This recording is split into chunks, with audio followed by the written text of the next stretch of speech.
ETF index mutual funds నేర్చుకుని stock మార్కెట్లో రాణించాలనుకుంటున్నారా? వెంటనే ఈ నెంబర్కి కాల్ చేయండి. నమస్తే, welcome back to Suman TV. Present మనతో పాటు ఉన్నారు ఎనలిస్ట్ మందర్ కృష్ణారెడ్డి గారు. నమస్తే సార్. నమస్తే అమ్మా. సార్, గల్ఫ్ తీరంలో ఇరాన్ మిజైల్స్తో దాడి చేస్తుంది. అయితే కామన్ మ్యాన్ ఎవరైతే ఉంటారో వాళ్ళు అరిచేతిలో ప్రాణం పెట్టుకుని భయంతో ఉంటారు. మరి అబుదాబి, దుబాయ్ లాంటి విలాసవంతమైన ప్రాంతంలో అల్ట్రా రిచ్ ఉంటారు.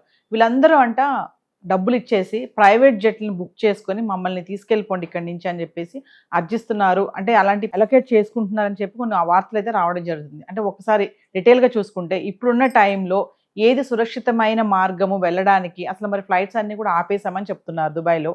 మరి ఇలాంటి టైంలో ప్రైవేట్ జెట్స్కి పర్మిషన్స్ ఉంటాయా? కాస్ట్ కానీ ఇవన్నీ ఎలా ఉంటాయి? గల్ఫ్ దేశాల మీద ఇరాన్ తన దాడిని కొనసాగిస్తోంది. ఎందుకు గల్ఫ్ దేశాల మీద ఇరాన్ యుద్ధం చేస్తుంది అనేది ఒక పెద్ద ప్రశ్న. వాస్తవంగా అమెరికా అలాగే మనకు ఇజ్రాయెల్, ఈ రెండు దేశాలు ఇరాన్ మీద డైరెక్ట్ గా దాడి చేస్తుంది. మరి వాళ్ళ మీద దాడి చేయకుండా పొరుగునున్నటువంటి గల్ఫ్ దేశాల మీద ఎందుకు దాడి చేస్తుంది? దాంట్లో దుబాయ్ లాంటి దేశం అసలు ఏమి దీనికి సంబంధమే లేనటువంటి దేశం, దాని మీద కూడా ఎందుకు జరుగుతోంది? గల్ఫ్ దేశాల్లో ఒక 6 దేశాల్లో మాత్రమే అమెరికాకు సంబంధించినటువంటి అక్కడ స్థావరాలు ఏర్పాటు చేస్తుంది. అంటే అక్కడ ఉన్నటువంటి కొన్ని ఏరోస్పేస్ తీసుకొని అక్కడ వాళ్ళకి సంబంధించిన సైన్యాన్ని, వాళ్ళకి సంబంధించిన మిజైల్స్ అన్ని కూడా పెట్టుకొని అక్కడ నుంచి ప్రపంచంలో వేరే దేశాల మీద కూడా యుద్ధం చేయడానికి వీలుగా రెడీగా పెట్టుకున్నాయి. ఒక 50,000 మంది సైనికులు సుమారుగా అమెరికన్ సైనికులు అక్కడ ఉంటున్నారు. కాబట్టి వాటి మీద యుద్ధం చేయడం అనేది డెఫినెట్గా, ఎందుకంటే వాళ్ళు తిరిగి ఇరాన్ మీద యుద్ధం చేస్తారు కాబట్టి వాళ్ళని ముందుగానే కొట్టిపారేస్తే గొడవ లేకుండా పోతుందనే ఉద్దేశంతో వాళ్ళ మీద దండయాత్ర చేయడం బాగానే ఉంది. కానీ సుమారు 10 దేశాలు, అంటే ఈ 6 దేశాలే కాకుండా ఇంకా 4-5 దేశాలు దాంతో సంబంధం లేకుండా కూడా వాళ్ళకి సంబంధించినటువంటి ఎయిర్ స్పేస్లు ఏవి కూడా అక్కడ అమెరికా ఆక్యుపై చేసుకొని లేదు. అయినప్పటికీ ఆ దేశాల మీద కూడా ఎందుకు ఇరాన్ దాడి చేస్తుంది? ముఖ్యంగా దుబాయ్ మీద దాడి చేయడం అనేది చాలా మందిని ఆశ్చర్యపరిచిన విషయం. ఎందుకంటే దుబాయ్ అసలు ఎవరి జోలికి వెళ్ళేటువంటిది కాదు, సంబంధం లేదు అసలు. ప్రపంచ దేశాలన్నీ దుబాయ్లో పెట్టుబడి పెడతాయి. డబ్బున వాడల్లా తీసుకొచ్చి అక్కడ డబ్బు గుమ్మరిస్తాడు. హాయిగా సంతోషంగా అక్కడ డబ్బు పెడితే దొరకందంటూ లేదు.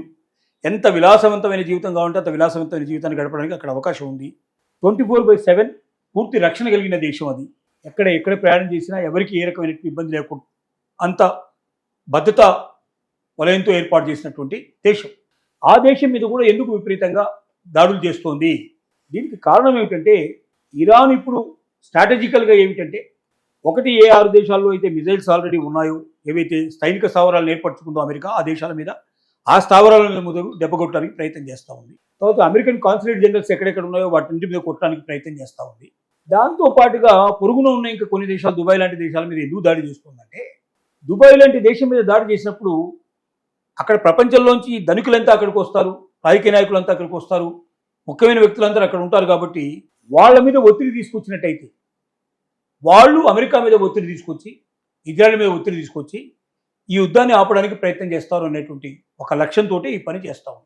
సో ఈ పరిస్థితుల్లో ఇప్పుడు పొరుగున ఉన్న అన్ని దేశాలు, గల్ఫ్ దేశాలు మొత్తం టోటల్గా, తర్వాత దుబాయ్ లాంటి రిచెస్ట్ ప్లేస్లు, ఇవన్నీ కూడా ఇప్పుడు ప్రజెంట్గా ఎయిర్పోర్ట్లు మొత్తం మూసేసుకున్నాయి.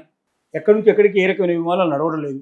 కానీ కొన్ని ప్రత్యేకమైన పరిస్థితుల్లో ఎవరైనా స్పెషల్ ఫ్లైట్లు మేము నడుపుతాం, రెగ్యులర్ ఫ్లైట్లు కాదు, రిస్క్ మేము తీసుకుంటాం, ఒక ఫ్లైట్ ఏదైనా మధ్యలో బాంబు పడ్డా ఏదైనా జరిగినా కూడా మాదే రిస్క్ అని రిస్క్కు సిద్ధపడితే అలాంటి వాటికి అవకాశం కనిపిస్తుంది. ముఖ్యంగా మన ఇండియన్స్ ఇప్పుడు 1,000,000 మంది సుమారుగా మనకి ఇప్పుడు ఉన్నారు గల్ఫ్ దేశాల లోపల, ఇప్పుడు ఎఫెక్ట్ అయినటువంటి ప్రాంతాల లోపల ఉన్నారు.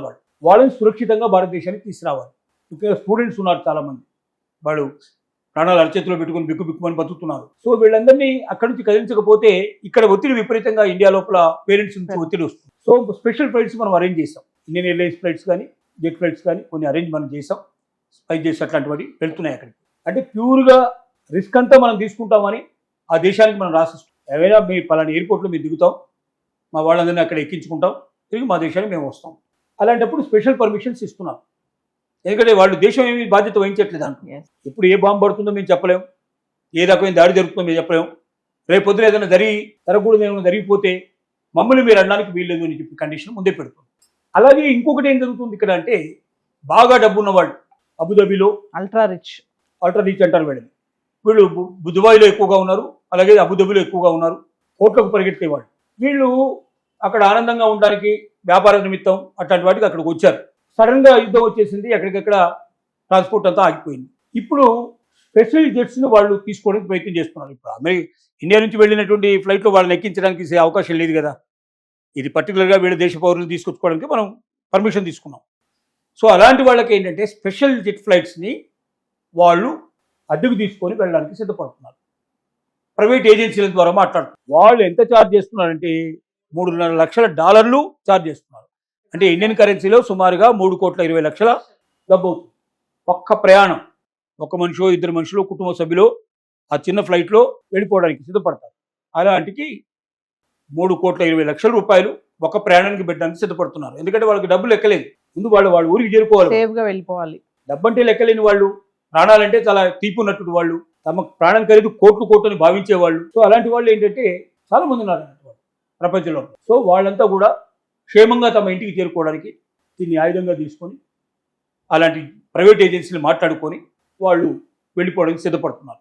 సో ఏది ఏమైనప్పటికీ ఇక్కడ ఒక్కసారి యుద్ధం ఆగిపోకపోతే ఇంకా కంటిన్యూ అయ్యేటట్టయితే సామాన్యులు చాలా కష్టం. సరే వాళ్ళంటే డబ్బు ఉంది కాబట్టి 3-4 కోట్లు పెట్టుకొని జెట్ ఫ్లైట్ చేసేసి వెళ్ళిపోయారు వాళ్ళు. మరి కామన్ మ్యాన్ పరిస్థితి కామన్ మ్యాన్ అక్కడి నుంచి వెళ్ళలేక పరిస్థితి, ఏ క్షణంలో చనిపోతానేమో భయంతో ఉండే పరిస్థితులు కరెక్ట్ కాదు కదా. కాబట్టి ప్రపంచం శాంతిగా ఉండాలంటే యుద్ధాలు ఉండకూడదు. కాబట్టి యుద్ధాన్ని ఏ క్షణంలో అయినా ఆపాల్సిన అవసరం ఉందనేది ప్రతి ఒక్కరు కూడా కోరుకుంటున్న విషయం.